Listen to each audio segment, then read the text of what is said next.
Selamat pagi anak-anak sekalian, salam Tarakanita, satu hati, satu semangat Tarakanita, yes. Bagaimana kabarnya pada hari ini? Saya berharap semuanya masih dalam keadaan sehat dan kita tetap mengikuti imbauan dari pemerintah untuk melakukan aktivitas di rumah saja, termasuk kegiatan pembelajaran seperti yang akan kita laksanakan pada pagi hari ini. Sebelumnya saya mengucapkan selamat menunaikan ibadah puasa bagi siswa-siswi sekalian yang beragama muslim. Dan pada kesempatan ini juga saya mengingatkan beberapa hal. Yang pertama, mari kita bersama-sama meningkatkan kualitas pembelajaran jarak jauh yang sudah kita laksanakan beberapa waktu terakhir ini. Kemudian yang kedua, mohon materi yang saya sampaikan pada setiap pembelajaran itu disimak dari menit pertama sampai dengan menit terakhir. Kemudian yang ketiga, mohon seluruh materi yang saya berikan itu dicatat ke dalam buku catatan masing-masing. Kemudian yang keempat, tugas-tugas yang saya berikan pada setiap pembelajaran silakan diketik di Microsoft Word, kemudian dikirimkan kepada saya melalui Google Classroom. Dan untuk anak-anak yang tidak memiliki fasilitas laptop ataupun komputer di rumah, silakan tugas dikerjakan di buku latihan masing-masing, kemudian hasilnya difoto lalu dikirimkan kepada saya melalui Google Classroom. Adapun untuk materi pokok yang akan kita bahas pada pembelajaran hari ini adalah mengidentifikasi struktur alur drama dan unsur-unsur pementasan drama. Nah, untuk selengkapnya silahkan disaksikan penjelasan sebagai berikut. Kompetensi dasar yang akan kita bahas pada pembelajaran kali ini adalah kompetensi dasar 3.18, yaitu mengidentifikasi alur cerita, babak demi babak, dan konflik dalam drama yang dibaca atau ditonton. Artinya, dalam proses pembelajaran ini nanti, anak-anak sekalian akan diminta untuk membaca sebuah naskah drama. Kemudian setelah Anda membaca naskah drama tersebut, anak-anak sekalian diminta untuk menentukan struktur alur cerita drama tersebut seperti apa dan konfliknya seperti apa, tentunya disertai dengan alasan dan bukti yang mendukung. Adapun tujuan pembelajaran adalah sebagai berikut. Yang pertama, memahami struktur drama yang dibaca. Kemudian yang kedua, mengidentifikasi alur dan konflik drama yang dibaca atau ditonton. Anak-anak sekalian, sebelum Anda mulai membaca naskah drama, kemudian menentukan struktur alur dan konflik yang terdapat pada naskah drama tersebut, kita harus memiliki pemahaman yang sama terlebih dahulu terkait dengan apa yang dimaksud dengan drama. Di sini dijelaskan bahwa drama adalah cerita atau kisah yang melibatkan konflik atau emosi yang khusus disusun untuk sebuah pertunjukan. Dari pengertian ini ada dua poin yang dapat kita pahami. Yang pertama, bahwa dalam sebuah pementasan drama selalu ada konflik atau emosi yang dihadirkan oleh penulis naskah drama tersebut, dan itulah yang membuat sebuah drama itu menarik untuk disaksikan. Poin yang kedua adalah bahwa drama itu adalah sebuah pertunjukan. Artinya baru bisa disebut drama kalau sudah dipentaskan atau ditampilkan di depan banyak orang. Kalau belum, itu belum bisa disebut drama, baru sebatas naskah atau skenario drama. Drama disebut juga sandiwara yang berasal dari bahasa Jawa, yaitu sandi yang berarti tersembunyi dan waroh yang berarti ajaran. Sandiwara berarti ajaran yang tersembunyi dalam tingkah laku dan percakapan. Intinya, dalam sebuah pementasan drama selalu ada pesan moral atau amanat yang ingin disampaikan oleh penulis naskah drama tersebut. Selanjutnya adalah struktur alur drama, terdiri dari 3 bagian. Yang pertama prolog, yang kedua dialog, dan yang ketiga epilog.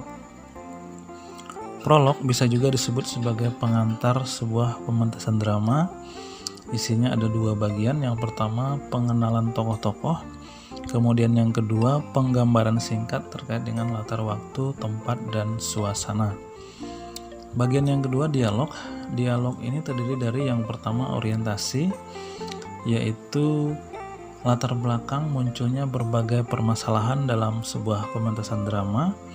Kemudian yang kedua, konflik. Konflik itu adalah pertikaian yang terjadi antara tokoh utama dan tokoh-tokoh lainnya di dalam sebuah pementasan drama. Konflik ini terdiri dari dua jenis. Yang pertama adalah konflik internal dan yang kedua adalah konflik eksternal. Konflik internal itu adalah konflik batin yang dialami oleh tokoh utama dalam pementasan drama tersebut. Sementara konflik eksternal itu adalah konflik antara tokoh utama dengan tokoh-tokoh lain di dalam sebuah pementasan drama. Kemudian bagian yang ketiga adalah resolusi. Resolusi merupakan jalan keluar dari konflik yang terjadi dalam pementasan drama tersebut. Bagian yang ketiga, epilog. Isinya adalah penutup. Di sini nanti dijelaskan intisari dari cerita tersebut apa, kemudian juga apa pesan moral yang ingin disampaikan dari cerita tersebut, biasanya disampaikan pada bagian epilog.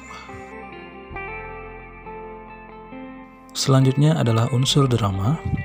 Ada 4 unsur pokok yang harus ada dalam sebuah pementasan drama. Yang pertama adalah latar.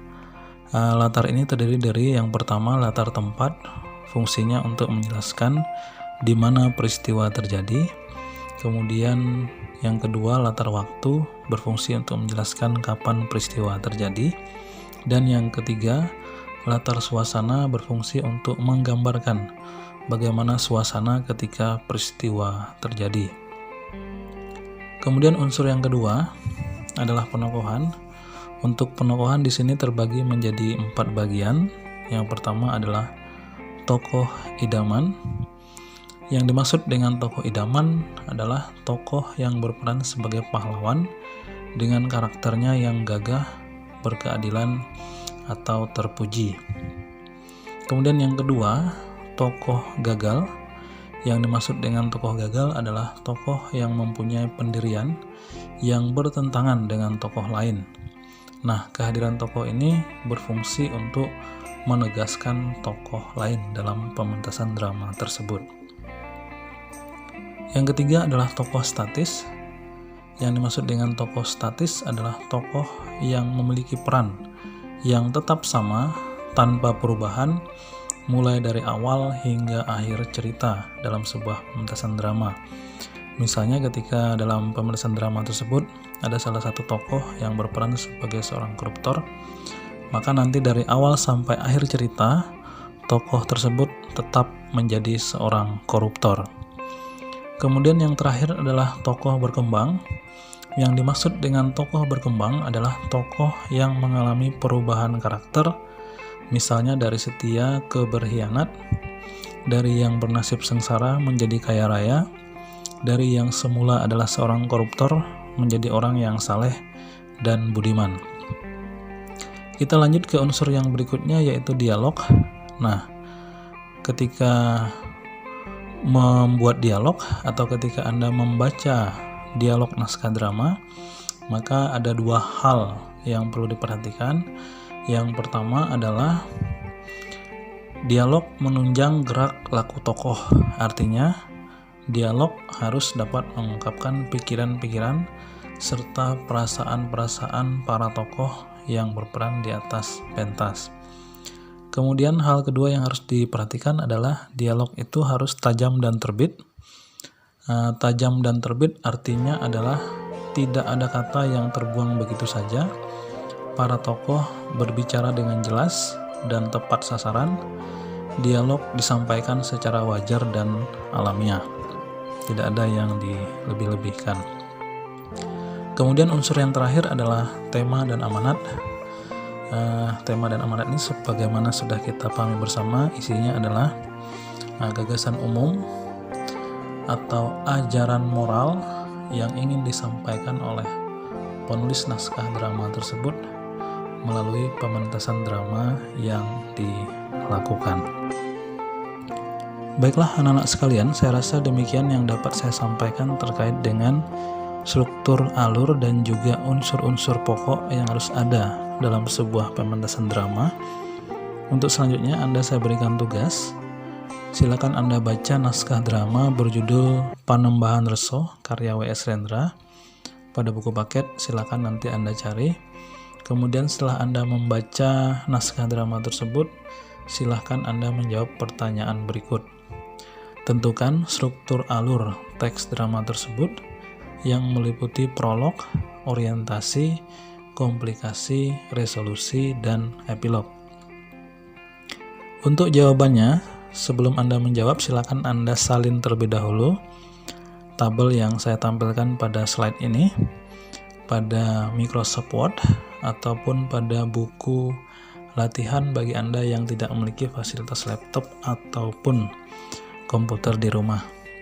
Nah, untuk jawabannya sendiri, setiap bagian itu mohon dikutip secara utuh, artinya tidak disingkat-singkat. Misal, pada bagian prolog, silakan Anda cari pada teks drama tersebut, naskah drama tersebut, bagian mana yang termasuk prolog, kemudian bagian tersebut Anda salin secara utuh, dipindahkan ke tabel yang sudah Anda siapkan sebelumnya. Orientasi juga demikian, dialog mana sampai mana yang termasuk bagian orientasi, kemudian dialog-dialog tersebut Anda salin semuanya, pindahkan pada tabel yang sudah Anda siapkan sebelumnya. Demikian juga dengan komplikasi, resolusi, dan epilog. Itu saja tugas dari saya untuk pembelajaran kali ini.